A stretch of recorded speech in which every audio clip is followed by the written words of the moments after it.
you take your time in these situations, you're going to have more encounters. You're going to have a better experience. You can give up without leaving the field. You can still be out hunting and you could have totally given up. I was there many times. That is something incredible that honestly the majority of the people in this world will never see. Have you ever thought about that? You have to enjoy it. You have to look forward to how miserable this hunt's gonna be. If nothing is gonna make you happy except for harvesting a bull, maybe a solo archery elk hunt isn't your best bet. Your why has to supersede everything. Hey all, this is Sam and you're listening to The Wild Initiative. Put down your latte and pull on your boots. I've been blessed to harvest 22 of the 29 North American animals with my bow. My personal 24-hour record for death threats is 88. They will start putting two and two together and realize this is how you call bulls in.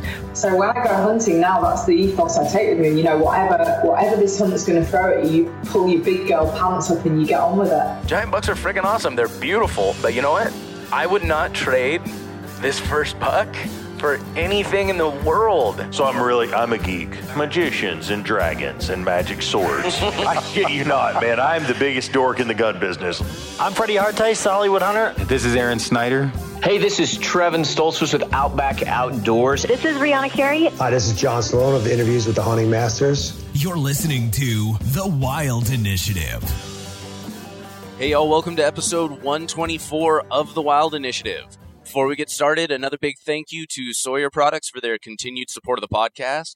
Y'all make sure you head on over to Sawyer.com and check out the absolute best when it comes to water filtration, insect repellent, first aid, and sunscreen.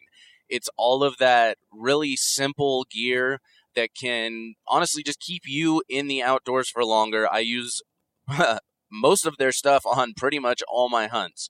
So make sure y'all check them out at Sawyer.com. Also, y'all, if you have a brand, a podcast, a outfitter, a taxidermy shop, anything, and you are really looking to upgrade your web presence, improve your online marketing, or if you're just looking to start something, make sure y'all hit me up. Head on over to the website at thewildinitiative.com/website design. Y'all can check out some of my prior projects. I'm always getting new ones up there. And you can fill out a quote request form. Y'all, if you talk to any of my past clients, they'll tell you that I give top-of-the-line service at probably the most reasonable rate around.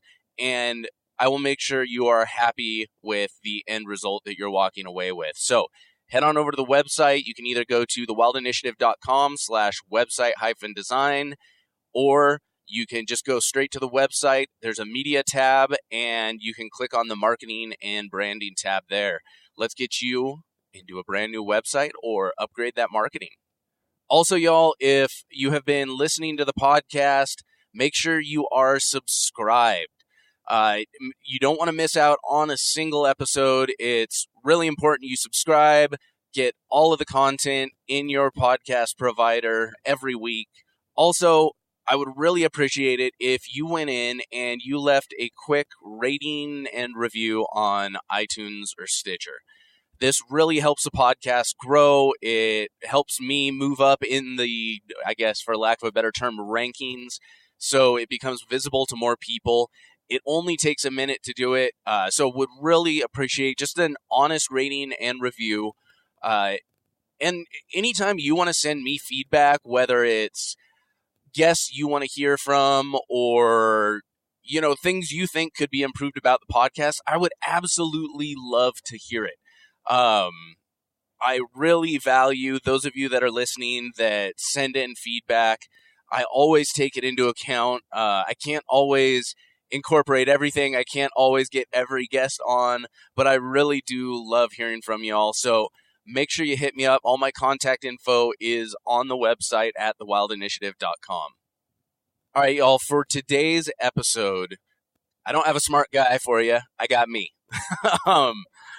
I'm doing another solo episode here. I don't do these very often, but I like to, as a way to just collect my own thoughts and really tie together the end of a big hunting trip, I really like to sit down and record an episode like this and talk to you all about what I learned on the trip and what I experienced. And, I think there are learnings that can be found in something like this. There's so many similarities between this and my first hunt and so many things that are so completely different. A lot of this stuff are things that I really struggle to embrace and incorporate into my hunts. Some I am absolutely terrible at doing, but again, those that have been following my story know my last 2 years have been far from successful, even if you really stretch the definition of the term. You can go back to some of my prior episodes and they'll be linked on the show notes pages, but you can hear about my recap of my very first hunt. And, the long and short of it is the second and third days of my hunt, I tore the meniscus in both of my knees and had to call in my good buddy Clayton Markser, the adventure cowboy, to come bring in his horses and help pack me out. Otherwise, it was going to take me a month to crawl my way out of there. And then the following year, I went in with another good buddy, and we ran llamas really deep into the Colorado backcountry and into a spot that the prior year was an absolute war zone with elk bulls and bugles.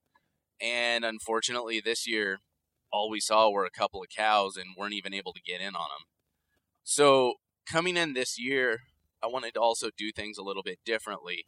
I wanted to stay more mobile this year, try out multiple spots, not overcommit myself to a single spot, and really just give myself more opportunity to explore different areas and cover more ground, and also just be a little bit more comfortable on my hunt, be able to stay at local motels or camp near the car if I wanted to.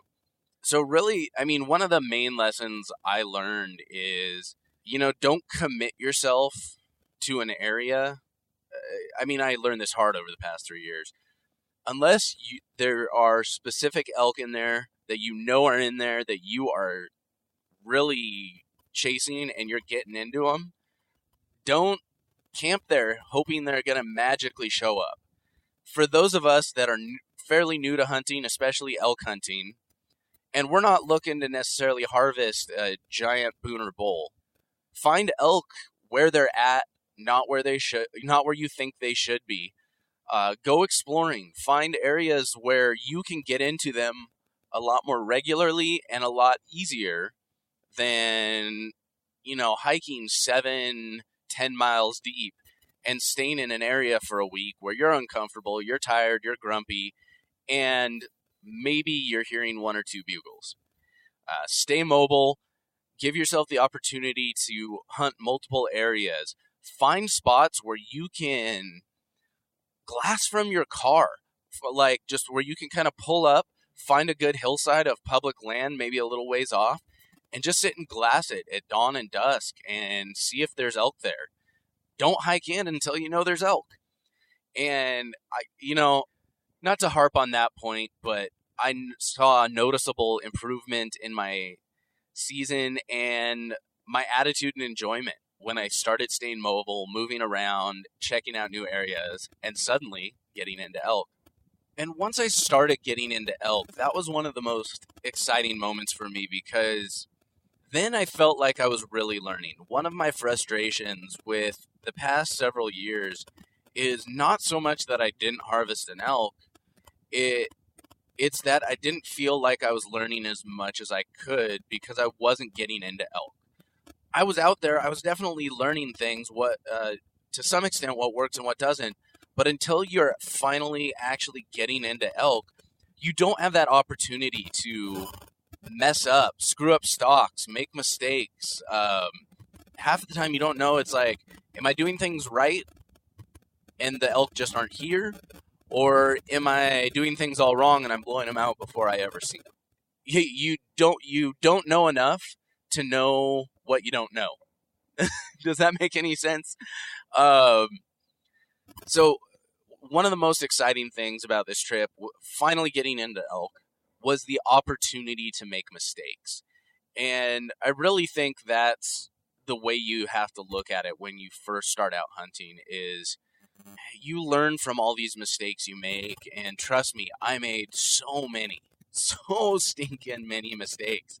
One thing, I was always very, very careful about playing the wind. And I would honestly say that's one mistake I didn't, or very rarely didn't make, was disregarding the wind. I was always very, very careful to have the wind in my favor anytime I was stalking. And I really don't think, short of just a couple of opportunities where I knew it was going to happen and there's nothing I could do about it, I really don't think I blew out any elk from disregarding the wind.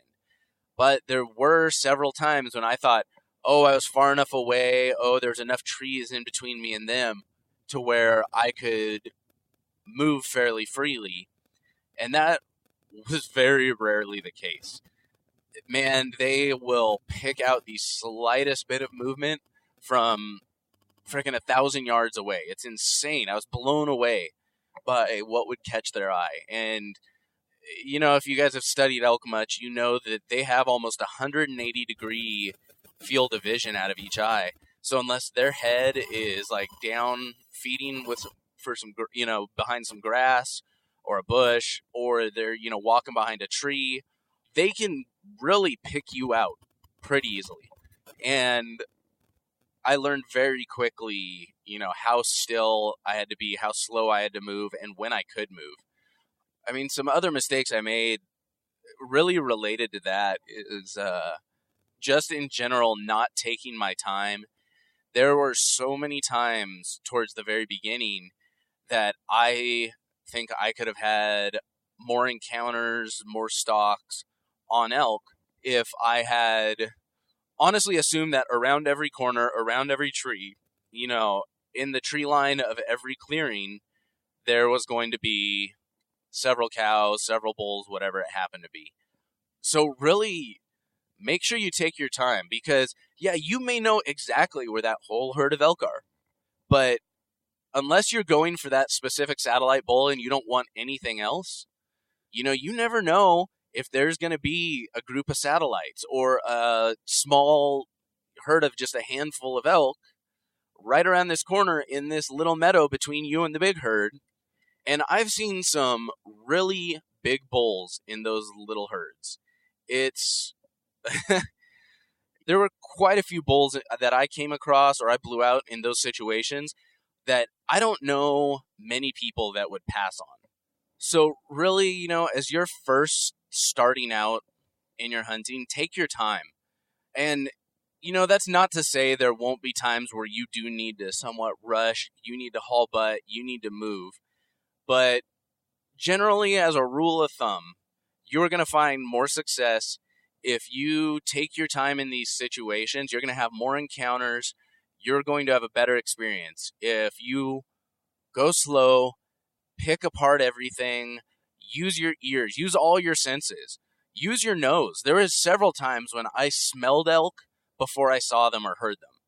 I mean, seeing elk was the, short of glassing long distances, I came across more elk because I smelled them or heard them first. And I knew to hunker down and then could get eyes on them in the distance.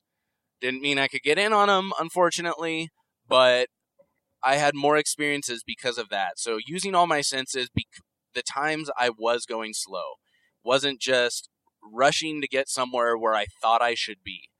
And like I said, there will be times when you will need to move fast. And that's one of those things to where nobody can really teach that to you. You can't, or I should say, you can't really learn that from a video online or reading something or somebody just telling you when it is. That's something that really can only be learned by time in the field.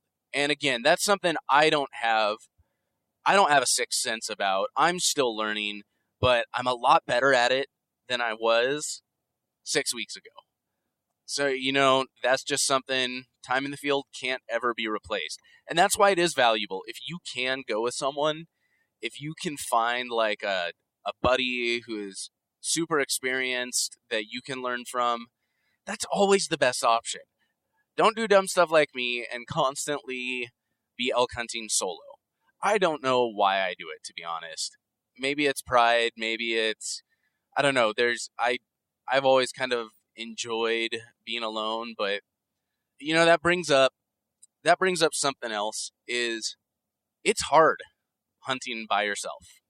It is so easy to talk yourself into and out of things. The benefits of hunting with someone is you can really build each other up and you can encourage each other and you can even compete with each other a little bit, and it pushes you. When you're by yourself, it's so easy to get so deep in your head and, convince yourself, oh, there haven't been elk on this face, the past 3 times I've checked. It's a pretty nasty hike. I'd rather just take a midday nap rather than checking out this really nice north-facing slope. You have that buddy, you're like, all right, we got to go check that slope again. You have that extra motivation. You guys will push each other. But so you need to find ways to stay motivated when you're hunting by yourself. And again, I'm not an expert at this. I'm actually terrible at this. I constantly wanted to give up when I was out there. I mean, just straight talk, I wanted to give up all the time when I was out in the field. And there was a lot of times when I did. And, it's such a cliche thing to say, I feel like. Being like, oh, yeah, you can't give up when you're out in the field. But it's not just about, it's more than just giving up and going back into town or going back to the car or stopping the hunt for a while. You can give up without leaving the field. You can still be out hunting and you could have totally given up. And I was there many times. And to the point where you're like, yeah, I'm out here, I'm still covering ground, but you're not expecting to see anything. And here's the deal. Again, I'm terrible at this, but you have to, when you're out in the woods, if you really want to be successful, you need to be on your game the whole time. You need to be going through the woods expecting to see elk around every tree. You can't be trudging. And trust me, I'm the king of just head down trudging.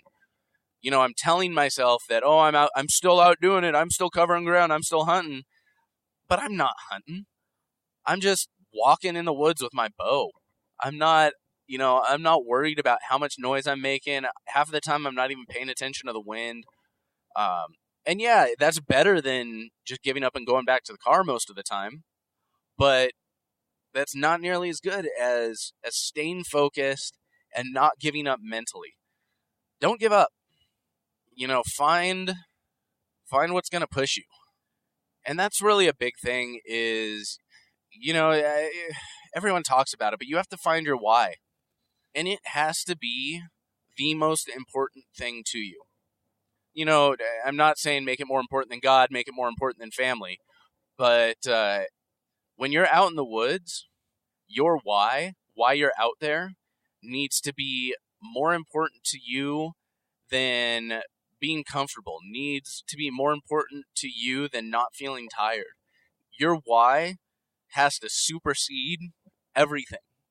And that's not to say you have to have all this figured out before you can leave your car. You'll discover a lot of them along the way. And also to that regard, you're going to be covering a ton of ground, so you're going to be sore, your back's going to hurt, your glutes are going to hurt, your legs are going to hurt. You're going to start wondering if you can take one more step. You're going to be too cold. You're going to be too hot. There's going to be all kinds of miserable conditions. And then when you're finally successful, it's going to get even more miserable because you're going to have to pack out several 100 pounds of meat. Hopefully if you're lucky, you got some buddies with you, or maybe you got an ATV close enough by to where that can help. But here's the deal. You need to find more than just being able to deal with how much it sucks.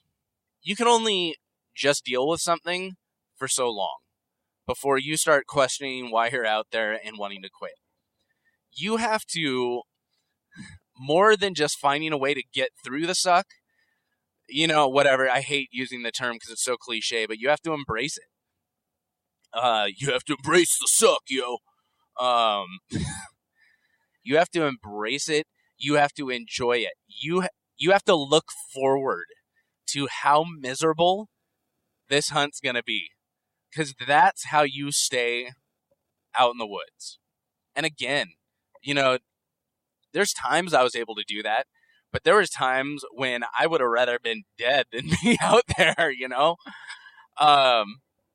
These are just things I've learned throughout the hunt, and whatever of these you can really take on and embrace, you'll be all the better for it. There are very few people out there who embody all of these, suggestions, tips, things I've learned. But the people that do, they are some of the most successful hunters I know. These are just things that you can embrace what you want, and you'll only be the better for it.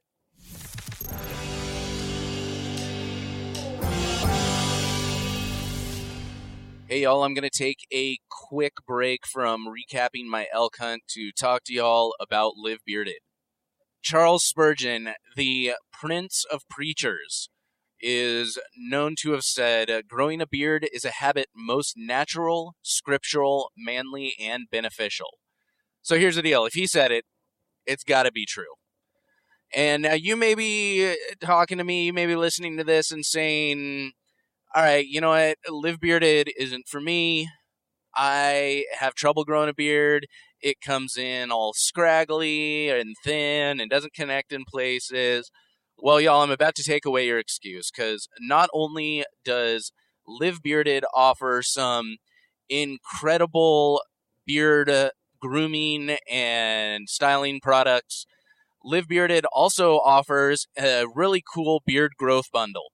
So, y'all, for those of you that struggle with growing a beard, head on over to livebearded.com and check out their beard growth bundles. It'll help your beard grow in fuller, stronger, and longer.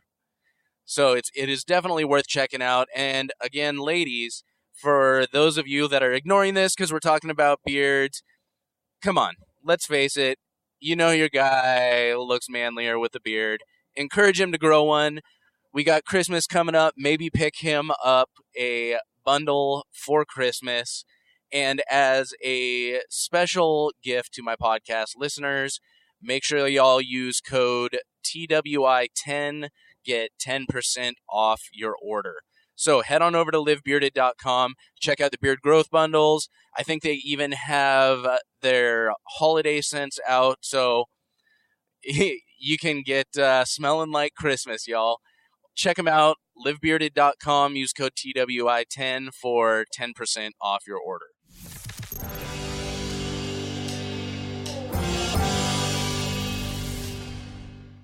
All right, y'all, I've talked a lot about, don't give up, just keep going, push hard, don't quit. You always need to be go, go, go, go, go. I have talked a lot about that, but that's not to say there's not also a place for rest. Especially those of us that are new to all of this, that have not been doing it for a decade or more.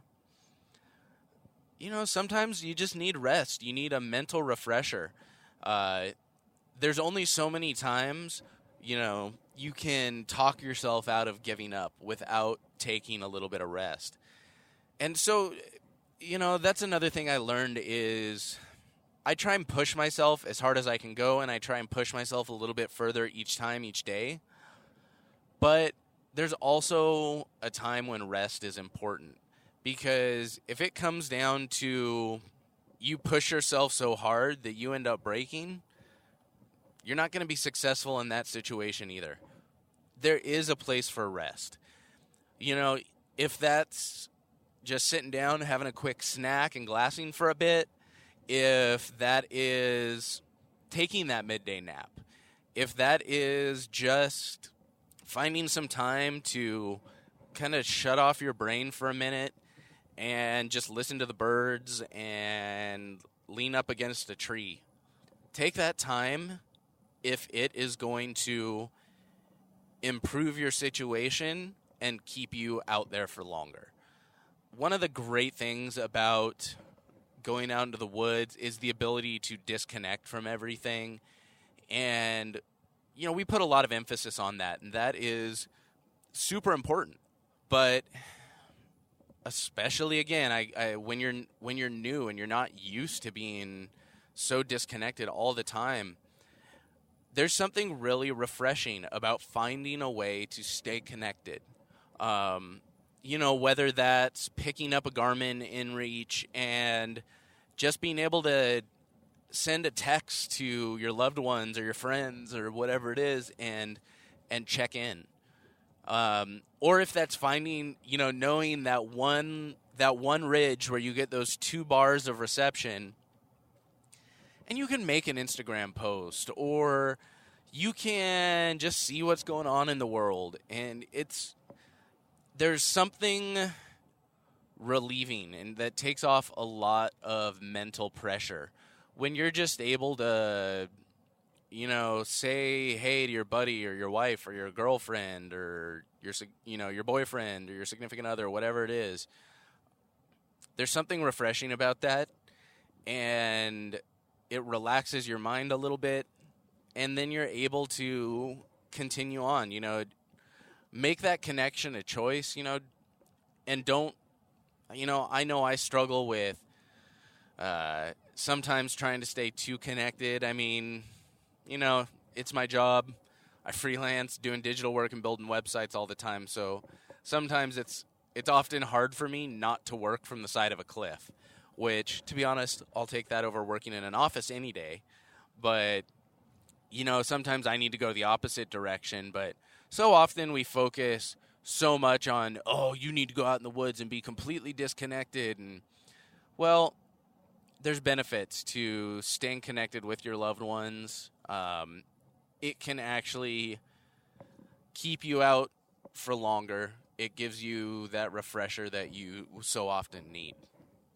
Now, y'all, I talk about defining your measures of success all the time, and, I probably it's got to be every other episode at least that I mention how important it is to define your measures of success. But one thing I don't talk about, and that I've kind of come to realize through this hunt and through a lot of my frustrations, is as you define these measures of success, you actually have to believe them. You have to really embrace that, and you have to pick something that you will be satisfied with. Because it's easy to say, be like, yeah, my measure of success is I want to have an encounter with some elk this year. And it's all well and good to say that, but you actually have to believe that and be fulfilled by that. And it's easier said than done. It's really hard to do oftentimes. I've set these measures of success, and I try and live by them, and so many of them are exciting moments. Like, oh my gosh, especially compared to my prior years, I have had so many exciting moments this year and in this hunt. It has been absolutely incredible. I mean, I've been 80 yards from 3 different groups of bulls that have been just locked up and fighting. I've finally heard bulls bugling. I've been close to them while they're gathering their herds, and I called in a bull for a buddy, and that is an incredible experience, and I do revel in that. But I do find myself incredibly frustrated, and I did find myself not being as satisfied and not being as fulfilled as I should have been in my measure of success. And, I don't have an answer on how to do that, how to find fulfillment in those measures of success, but it's just something important to consider as you're choosing them, really examining that and saying to yourself, okay, is this really going to fulfill me? And if it's not, if nothing is going to make you happy except for harvesting a bull, maybe a solo archery elk hunt isn't your best bet. Figure out what the right hunt for you is. there's no shame in going with a guide or going with an outfitter, paying a little bit extra. Maybe you're paying, $1,000 extra or, $2,500 extra to go on this hunt, but you're have a lot higher chance of success. It's almost guaranteed, maybe. You're going to find more fulfillment in that than trying to save the money and then just getting super frustrated because you're not, you told yourself, oh yeah, having an encounter with a bull is enough for me, but really in the back of your head, all you wanted was to fill a tag. When you're out in the woods a long time by yourself, you can talk yourself into a lot of things. You can start believing your own hype sometimes, but it's deep down, it's really hard not to come to some very honest realizations about yourself. And one of my big frustrations with this hunt, and, this is going to sound like a totally full of myself thing to say, but one of my big frustrations is that I'm not used to being bad at things. I've always, throughout my life, picked up skills very quickly. I've always liked learning to do lots of different things, all kinds of different things. And just the way my mind works, I have a very process-oriented mind, so I tend to pick up skills quickly. And hunting has been a struggle for me. And obviously, I have not done it the traditional route and probably the smartest route. I'm taking on some of the effectively hardest hunts, there are, but I'm just not good at hunting. I am really bad at hunting. And, I know a lot of that is just, it's one of those things that you can't just learn academically. It has to be experienced. And it's something I've really realized and learned about myself as I've been struggling through this and just killing myself over it. I struggle not completely beat myself up over this whole thing. It's there's a lot of self-talk that goes on, and I really do have to realize that this isn't a typical skill that I can just pick up by reading a book. Yeah, there's a lot of value that comes from learning that way, and you'll be more prepared. The more studying you do, the more prepared you will be when you get into the outdoors. But nothing is ever going to replace that time in the woods. I can't say it enough. I've probably said it 100 times on this podcast already, and 100 more on podcasts prior to this. But you will never learn like you do in the woods. Find ways to get out there. Spend as much time as you can. Devote as much time to hunting as you possibly can. And, not everyone has those opportunities available, which is unfortunate, but you've really got to examine your priorities, and if hunting is something you want to do, you have to devote time to it. But so also related to finding success in the woods and these measures of success and examining your whys and all of this stuff is taking time to just enjoy the small stuff. You can't let the end result of, having to harvest an animal or all of this, you can't let that take away from your love of being outdoors. There were so many times that I would locate a herd of elk, and it would be frustrating because they'd be a mile away on this big open face of private land that I couldn't even get close to, let alone access. And, I could have just thrown up my hands, left the area, gone. And maybe I should have gone and explored some other basins, but, there's something pretty freaking incredible about watching, a herd or a couple of herds of 2, 3 or more, 100 elk just pouring out of the timberline on a hillside and just sitting there watching them feed and interact and fight and rut and all of this stuff. Like, take time to enjoy that stuff. I mean, that is something incredible that honestly the majority of the people in this world will never see. Have you ever thought about that? Like, you see something like that, the majority of the people in the world can't even imagine something like that. And elk are such incredible creatures. Like, you know, it's one thing seeing to see like a herd of deer like that, but something like elk, man, that's incredible.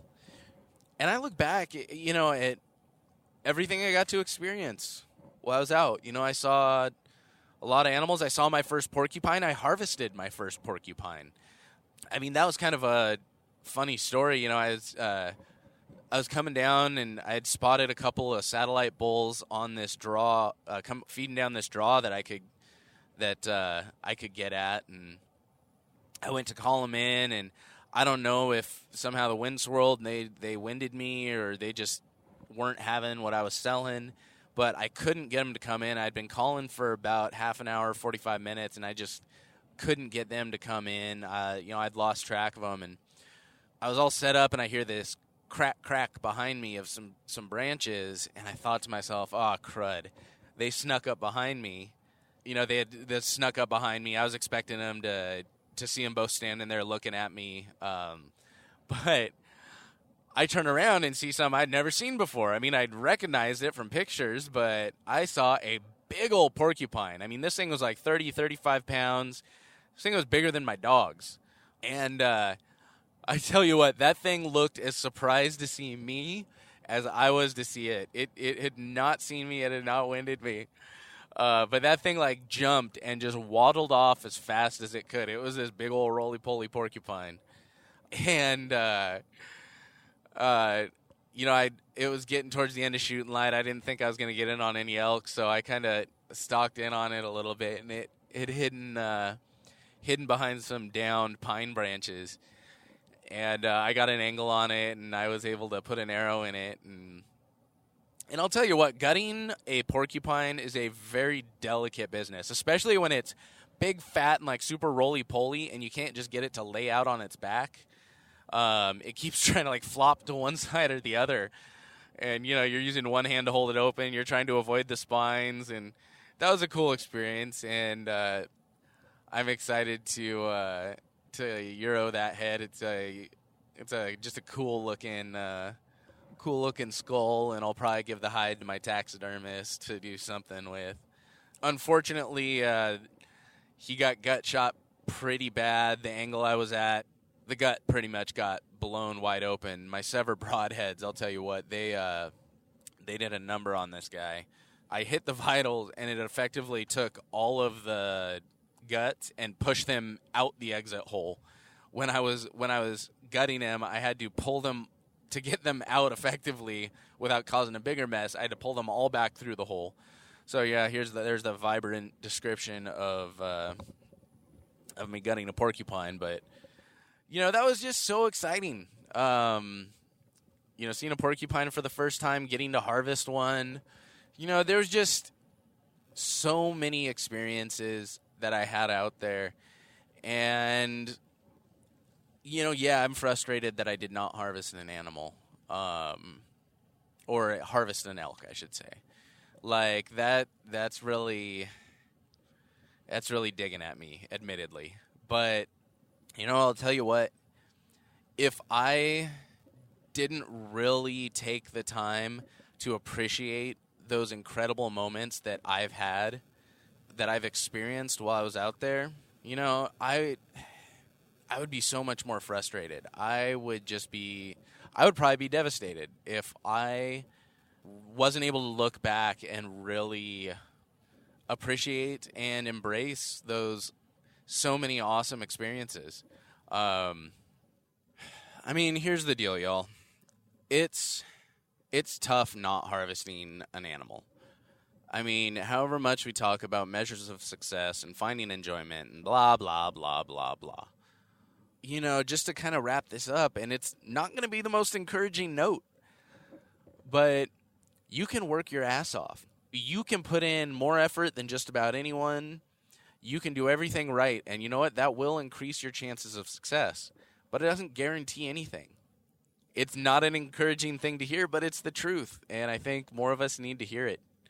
You know, that's not to say that I don't wish you the absolute best with your hunts, and I don't hope that you fill every tag. I really do. And y'all, I hope you found something valuable in this episode. Maybe it's something you learned some things you need to focus on for yourself more. I don't know. Who knows? Maybe you just sat listening to this thinking this guy's a complete idiot. But I genuinely hope you found something valuable. I hope as you're on your hunts through this late season and through the rest of the year and next season, when you're going through, maybe, I don't know, maybe you're climbing up a hill and you're thinking about giving up for the day, and maybe this is just that little encouragement for you to keep going. Who knows? But I hope you found something valuable in this. So, y'all, that'll do it for episode 124 of the Wild Initiative. Big thank you to myself for sitting down and talking to myself the entire time on this podcast. Y'all, you can check out the show notes page at thewildinitiative.com/124. Make sure y'all hit me up if you're looking to upgrade your digital presence or your marketing, your branding, or need a new website. Also, make sure you check out Live Bearded. Y'all get your bearded buddy or your man a gift for the holidays coming up. If you want to grow a beard, but just don't think you can grow a beard, make sure you check out their beard growth packages and use code TWI10 to get 10% off your order. But y'all, that's it for this week. Looking forward to next time. But until then, I hope this podcast inspired you to get involved, get outdoors, and plan your initiative for the wild. Thank you for listening to The Wild Initiative. Please take a moment to leave a rating and review on iTunes or Stitcher. And head on over to thewildinitiative.com to get show notes, check out the blog, gear discounts, other podcasts from the Wild Initiative family, and more.